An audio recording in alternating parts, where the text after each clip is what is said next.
Hello friends, கடந்த 10 நாட்களுக்கு மேலாக எந்த ஒரு டிவி சேனல்ஸையும் நியூஸ் பேப்பர், யூடியூப் அப்படின்னு எடுத்துக்கிட்டோம் அப்படின்னா அமேசான் காடுகளில் ஏற்பட்ட தீ விபத்துகள் பற்றி பெரிய அளவில் பேசப்பட்டுக்கிட்டு இருக்கு.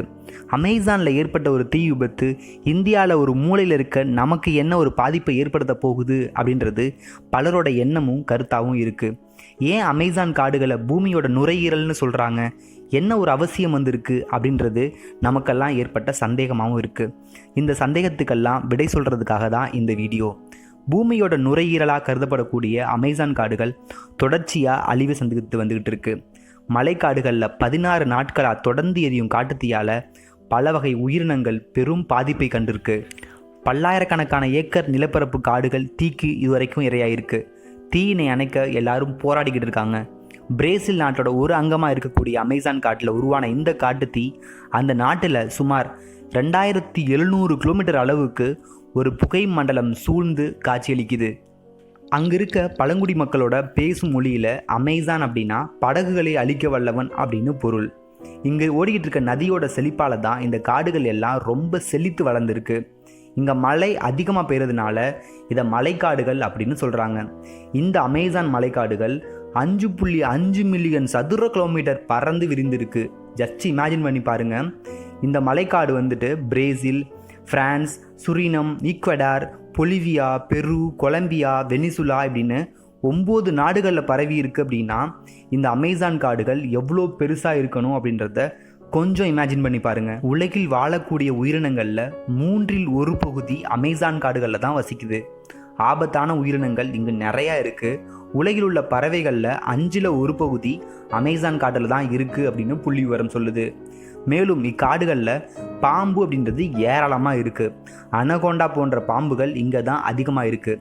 நிலத்தில் மட்டும் கிடையாது, நீரில் வாழக்கூடிய பாம்புகளும் இங்கே அதிகமாக இருக்குது.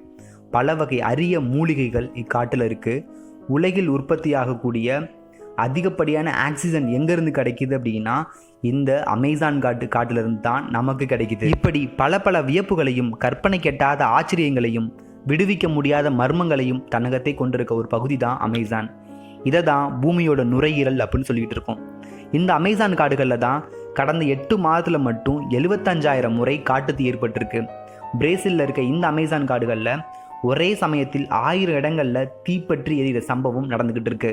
அமேசான் காடுகளில் இந்த ஆண்டு காட்டுத்தீ ஏற்படுறதுக்கு காரணம் பிரேசில் அதிபர் சயீர் அப்படின்னு சில சூழலியல்வாதிகள் குற்றம் சுமத்துறாங்க. ஏன் அப்படின்னு பார்த்தோம் அப்படின்னா சயீர் வலதுசாரி கருத்தியல் கொண்டவர் அப்படின்றதுனால இந்த குற்றச்சாட்டு வைக்கப்படுது அப்படின்னு அரசு தரப்புல இருந்து பதில் சொல்கிறாங்க. உண்மையிலேயே சயீரோட கொள்கைகள் காட்டை அழிக்கிறதுல ஊக்கப்படுத்துது அப்படின்னும் பெரும் வனப்பகுதிகளை அழித்து பயிர் செய்யவும், மரங்களை வெட்டி மைதானமாக்கவும், காட்டை மேய்ச்சல் நிலமாக மாற்றவும் அவர் விரும்புகிறாரு அப்படின்னு அவர் மீதான ஒரு குற்றச்சாட்டு தொடர்ந்துக்கிட்டு இருக்கு. மேலும் இப்போ ஏற்பட்ட இந்த பெரும் காட்டுத்தீயை உடனடியாக அணைக்க போதிய முயற்சிகளை அவரோட அரசு எடுக்கலை அப்படின்னும் அந்த சூழலியல்வாதிகள் கொந்தளிக்கிறாங்க. சயீர் இதுக்கு பத்திரிகையாளர் சந்திப்பில் அவர் என்ன சொன்னார் அப்படின்னா, அமேசான் காட்டுத்தீயை அணைக்க எங்கள்கிட்ட போதுமான வசதி இல்லை, எங்களால் 40 தீயணைப்பு வீரர்களை மட்டுமே அனுப்ப முடிஞ்சிச்சு அப்படின்னு அவர் பதில் சொல்லியிருந்தார். மேலும் அவர் சொல்லும் பொழுது இந்த காட்டுத்தீ ஏற்படுறதுக்கு அரசு சாராத சில அமைப்புகள் தான் காரணமாக இருக்கும். காரணம் அவங்களுக்கான நிதியை நான் குறைச்சிட்டேன், அதுக்கு பழிவாங்கிற விதமாக அவங்க இது மாதிரி அமேசான் காடுகளில் அழிச்சுக்கிட்டு இருக்க இந்த நடவடிக்கைகளை ஈடுபட்டுக்கிட்டு இருக்காங்க அப்படின்னு அவர் கூறியிருந்தார். இதற்கு ஆதாரம் இருக்கா அப்படின்னு சொல்லிட்டு பத்திரிகையாளர் தரப்புலேருந்து கேட்கும் பொழுது, நான் அவங்க மீது சந்தேகத்தான் படுறேன், குற்றம் சாட்டலை அப்படின்னு சயீர் ஒரு பல்ட்டி அடிச்சிட்டாரு. உண்மையிலேயே இந்த காட்டுத்தீ மற்றும் இந்த காட்டு அழிக்கிற நடவடிக்கைகளை அதிகமாக பாதிக்கப்படுறது அமேசான் காடுகளில் வாழக்கூடிய பழங்குடி மக்கள் தான். கிட்டத்தட்ட 9 லட்சம் பழங்குடி மக்கள் பிரேசிலில் இருக்க அமேசான் காட்டுப்பகுதியில் வாழ்கிறாங்க.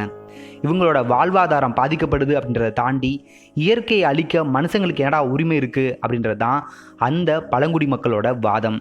அமேசானில் தானே காட்டுத்தீ, இதுக்காக நம்ம ஏன் கவலைப்படணும் அப்படின்னு மற்ற நாட்டினர் யாரும் நினைக்க வேணாம். இதற்கான ஒரு சரியான பதிலை பிரான்ஸோட அதிபர் தன்னோட ட்விட்டர் பக்கத்தில் ஷேர் பண்ணியிருந்திருக்காரு. நம்மளோட வீடு இப்போது தீப்பற்றி எரிஞ்சுக்கிட்டு இருக்கு. பூமியோட ஆக்சிஜனில் 20% அமேசான் காடுகளில் இருந்து தான் உருவாகுது. எனவே இதை ஒரு சர்வதேச நெருக்கடி அப்படின்னு தன்னோட ட்விட்டர் பக்கத்தில் அவர் ஷேர் பண்ணியிருந்திருக்காரு. இதையும் தாண்டி பல்வேறு கார்ப்பரேட் நிறுவனங்கள் அமேசான் காடுகளில் கிடைக்கக்கூடிய வளங்களை சுரண்டுவதற்காக அங்கே இருக்கக்கூடிய மலைவாழ் மக்களை அப்புறப்படுத்துவதற்கான முயற்சி தான் இந்த காட்டுத்தீ அப்படின்னு பல்வேறு விமர்சனங்கள், பல்வேறு கருத்துக்கள் வலைதளங்களில் பரவிக்கிட்டு இருக்கு. இப்படி சர்வதேச அரசியல் பிரச்சனைகளில் அமேசான் காடு சிக்கி இருக்குது அப்படின்றது ஒரு வருத்தப்பட வேண்டிய ஒரு விஷயம். World wild life fund for nature அப்படின்ற சுற்றுச்சூழல் அமைப்பு இது பற்றி சொல்லும் பொழுது பூமியோட நுரையீரலாக கருதப்படக்கூடிய அமேசான் காடுகள் அழிஞ்சிக்கிட்டு இருக்கு அப்படின்றது ஒரு பெரிய ஒரு இழப்பு. பூமியில் அதிக அளவில் கார்பன் டை ஆக்சைடு பரவுறதுக்கு இது ஒரு காரணமாக அமையும். இது பருவநிலை மாற்றத்திற்கு ஒரு முக்கிய பங்காகவும் மாறிடும் அப்படின்னு எச்சரிச்சிருக்காங்க. உலக மக்கள் அனைவரும் தூய்மையான காற்றை சுவாசிக்க வேண்டும் அப்படின்னா அமேசான் காடுகள் கண்டிப்பாக செழிப்புடனும் உயிர்ப்புடனும் இருக்க வேண்டும். அந்த அமேசான் காடுகளில் ஏற்பட்ட காட்டுத்தீ முழுமையாக மறையணும் அப்படின்னா இறைவன் கண்டிப்பாக துணை நிற்கணும் அப்படின்றது நம்மளோட கருத்தாகவும் இருக்குது. அதுக்காக இறைவனை பிரார்த்திப்போம். இந்த அமேசான் காடுகளில் ஏற்பட்டிருக்க காட்டு தீ பற்றிய உங்களோட கருத்துக்கள் ஏதேனும் இருந்துச்சு அப்படின்னா கண்டிப்பாக எல்லாருக்கும் தெரிகிறபடி கமெண்ட் செக்ஷனில் ஷேர் பண்ணுங்கள். வீடியோ பிடிச்சிச்சு அப்படின்னா லைக் பண்ணுங்கள், உங்கள் ஃப்ரெண்ட்ஸ்க்கும் ஷேர் பண்ணுங்கள். தேங்க்யூ.